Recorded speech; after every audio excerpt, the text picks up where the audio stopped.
പോതിത്തെയ്യത്തെ കാണുമ്പോൾ ക്രുദ്ധനായ ഒരു സിംഹത്തെയാണ് ഓർമ്മ വരിക.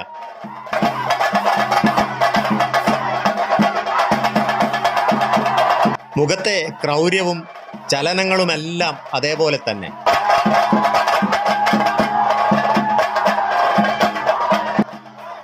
ദാരികവധത്തിനായി കൈലാസനാഥന്റെ മൂന്നാം കണ്ണിൽ നിന്ന് ജന്മമെടുത്ത ശക്തി സ്വരൂപിണിയാണ് മണത്തണക്കാളി എന്ന മണത്തണപ്പോതി.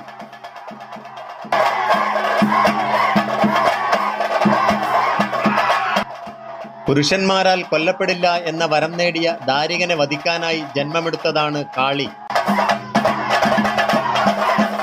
കോലക്കാരന്റെ മികവാണ് കാളിയായുള്ള പകർന്നാട്ടത്തിന്റെ പൂർണ്ണത. ദാരികവധത്തിന്റെ രൗദ്രത ഈ നടനങ്ങളിൽ നമുക്ക് ദർശിക്കാനാകും.